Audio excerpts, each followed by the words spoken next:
Hola, soy el pastor Benjamín y bienvenidos a otra lección de la serie de lecciones que hemos titulado Mi identidad, yo soy un hijo de Dios.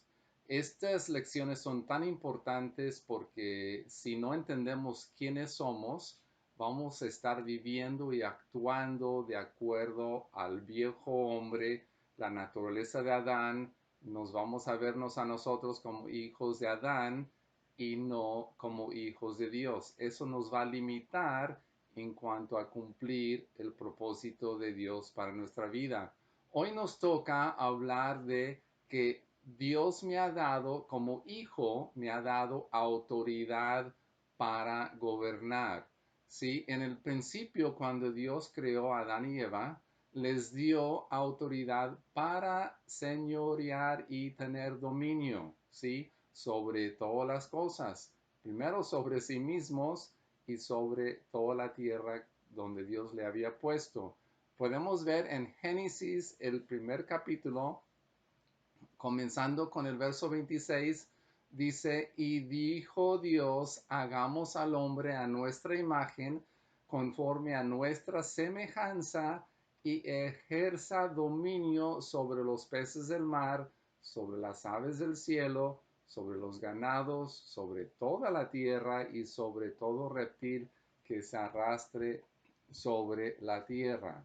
Vamos a definir lo que significa gobernar y significa ejercer dominio, señorío, dirigir las acciones y los asuntos en un estado, organización o un pueblo, ¿verdad? En el principio Dios puso al hombre para gobernar. Ese gobierno se perdió al pecar, al ponerse en contra de la autoridad de Dios, ¿verdad? La autoridad que el hombre poseía en el principio le fue delegado por Dios. Al elegir no someterse ya a la autoridad de Dios, perdieron esa libertad de ejercer autodominio sobre sí mismos, de señorear en el mundo que Dios les había dado. Ahora estaban siendo dominados por la naturaleza caída, que llamamos naturaleza pecaminosa o la naturaleza adánica, ¿verdad? Porque estaban separados de la vida y el amor de Dios y ahora eran motivados por esa naturaleza egoísta. En lugar de gobernar, ¿verdad? Y tener un sentido de dominio, tenían un sentido de víctima, ¿verdad? Siempre culpando las circunstancias, culpando la serpiente, culpando a Adán, culpando a la mujer, etcétera, ¿verdad? Entonces, hoy día, el hombre sin Dios vive con ese sentido de víctima, ¿verdad? Pero ahora en Cristo, ahora en el nuevo pacto después de Cristo, Pablo nos dice en Romanos 6:11, dice, así también vosotros consideraos muertos al pecado, esa naturaleza pecaminosa de Adán, pero vivos para Dios en Cristo Jesús.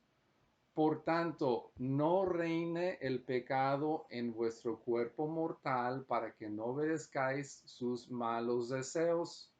El verso 14 dice, porque el pecado no tendrá dominio sobre vosotros, pues no estáis bajo ley, sino bajo gracia.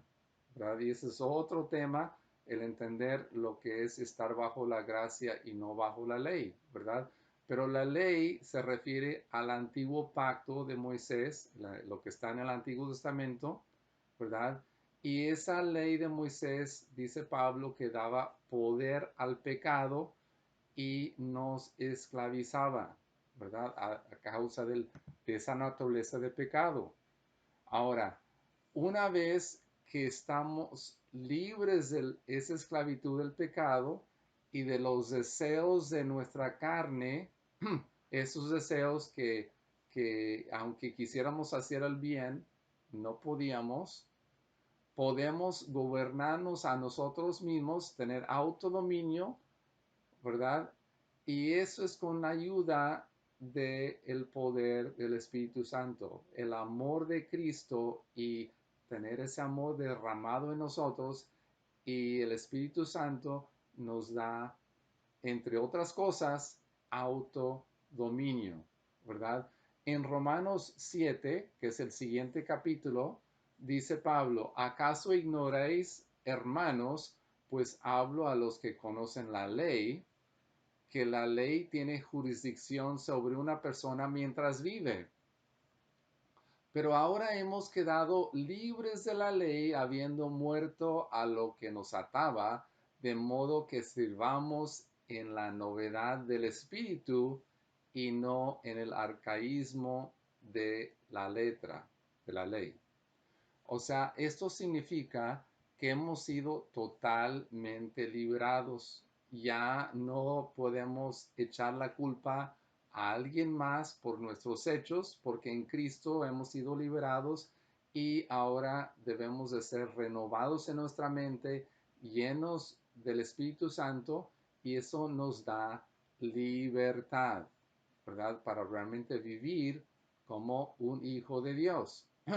Cuando nos sometemos a la autoridad de Dios y entendemos quiénes somos como hijos de Dios, somos capaces de gobernarnos a nosotros mismos, es entonces que podemos gobernar también en el mundo y en las circunstancias y las personas y la sociedad que nos rodea, ¿verdad? Vamos a ver primero que es muy importante que entendamos que Cristo es el Señor y Él gobierna sobre todo. Ahora, yo sé que estas cosas se han dicho, pero muchas veces como que nos contradecimos. Decimos que Cristo gobierna, pero en el mundo no gobierna, sobre las circunstancias o ciertas circunstancias no gobierna. Entonces, es importante entender que Cristo es el Señor y vamos a leer varios textos que escribió Pablo, ¿verdad? Para realmente enfatizar de que Cristo ya está reinando y ha vencido. En Colosenses 1:15 dice Pablo, en Colosenses 1:15, Él, o sea, Cristo, es la imagen del Dios invisible, el primogénito de toda creación, porque en Él fueron creadas todas las cosas, todo lo que está en los cielos, como en la tierra, visible y invisible. Y fíjense en esto, ya sean tronos, dominios, poderes o autoridades. O sea, ahí está incluido todo, ¿verdad? Él es Señor sobre todo porque todo fue creado en Él. Y luego sigue diciendo, todo ha sido creado por medio de Él y para Él. Filipenses 2:8 también dice algo parecido, hablando de Cristo.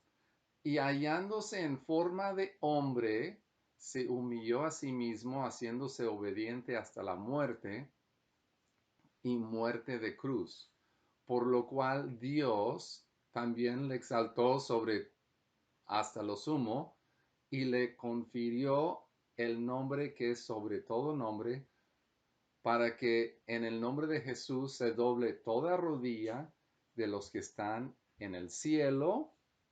Fíjense todo esto, o sea, no solo en el cielo, sino que en la tierra y debajo de la tierra, y toda lengua confiese que Jesucristo es el Señor para gloria de Dios Padre.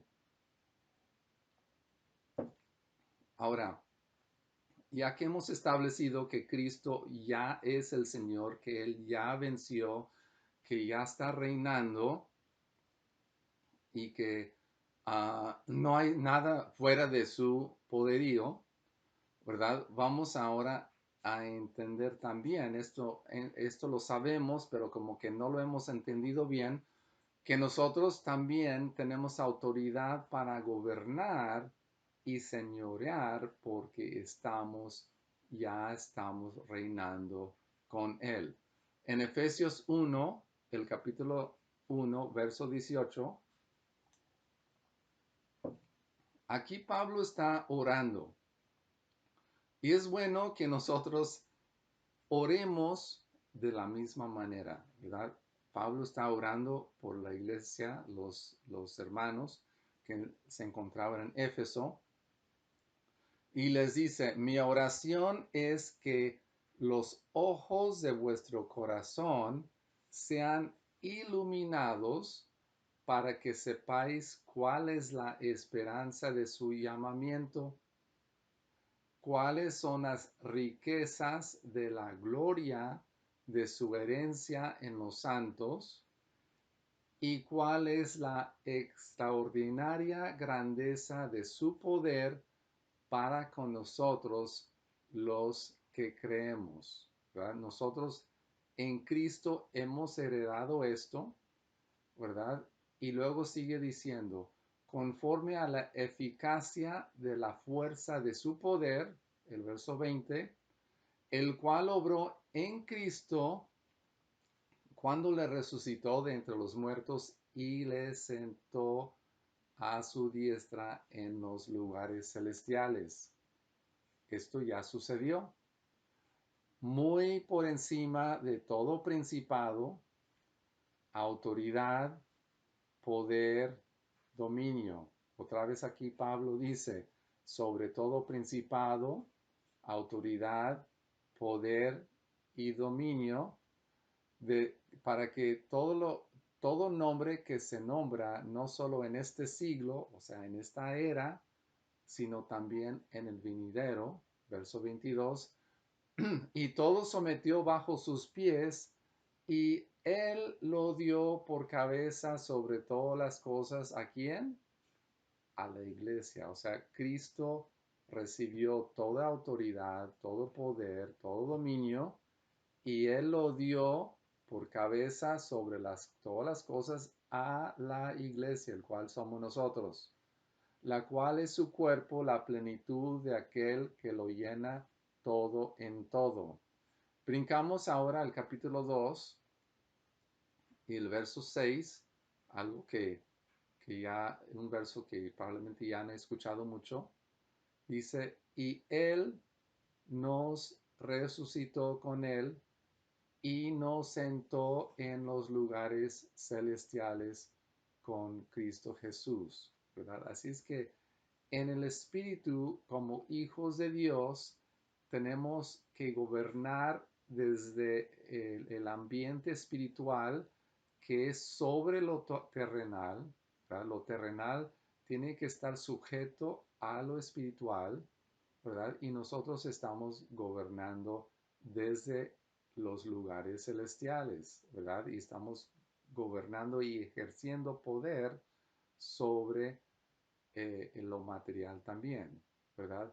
Ahora, para terminar, es importante esto porque muchas personas hablan mucho de que soy un hijo de rey, que tengo autoridad, que debo de gobernar y tienen un concepto equivocado en cuanto a por qué, para qué estamos gobernando y señoreando, ¿verdad? Entonces, ¿se acuerdan que Jesús andaba con sus discípulos, sus 12 discípulos? Ahora, en la mente de los judíos, el Cristo, el Mesías, iba a ser libertador, los iba a liberar de los romanos, ¿verdad? Y que el Mesías entonces establecería el reino, así como David y Salomón reinaron, un reino físico, terrenal en la nación de Israel, ¿verdad? Entonces, obviamente ellos están siguiendo a Jesús, creyendo que muy pronto Jesús va a llegar a ser rey, ¿verdad? Y están interesados en saber en qué posición de autoridad van a quedar ellos en ese reino debajo de Jesús. Entonces, en Lucas el capítulo 22 y el verso 24 nos dice, se suscitó también entre ellos un altercado sobre cuál de ellos debería ser considerado como el mayor. Esto es el mayor en el reino. Y Jesús les dijo, los reyes de los gentiles, o sea, los no judíos, israelitas, se señorean de ellos y los que tienen autoridad sobre ellos son llamados bienhechores. El verso 26, pero no es así con vosotros. No es así. Antes, el mayor entre vosotros hágase como el menor y el que dirige como el que sirve, porque ¿cuál es el mayor? ¿El que se sienta a la mesa o el que sirve? ¿No lo es el que se sienta a la mesa? Sin embargo, entre vosotros yo soy como el que sirve. Entonces Jesús los está regañando, ¿verdad? Y está diciendo, el reino de Dios y su posición y su autoridad y señorío en el reino de Dios no es para su propio beneficio, para que ustedes se enriquecen y ustedes estén mandando y sacando un beneficio propio. No, Jesús vino y nos mostró lo que es tener señorío y que ese señorío es para servir a la sociedad, al mundo, ¿verdad? Entonces, ya terminando esta lección, quiero preguntar, ¿cómo tú te ves en este mundo, en la sociedad donde te encuentras, entre los que te rodean? ¿Tú te ves a ti mismo como alguien con capacidad de tener influencia y servir para el bien y traer un cambio a la sociedad donde te encuentras? ¿Verdad? Y yo me pregunto por qué es que muchos creyentes y muchas iglesias, congregaciones en muchas ciudades no están teniendo la influencia en la ciudad, en la sociedad como deberían, ¿verdad? El reino de Dios, debería de tener una mayor expresión en el mundo, ¿verdad? Después de tantos años, ¿verdad? Entonces, ¿cuál es el problema? Yo les propongo que me parece que hay varios problemas. Me parece que en gran parte es porque nosotros como creyentes no hemos entendido quiénes somos, ¿verdad? Vemos al enemigo, el diablo, la gente en el mundo, los vemos demasiado grandes y poderosos, ¿verdad? Y tampoco hemos entendido realmente cuál es nuestra misión y la misión de la iglesia aquí en la tierra, ¿verdad?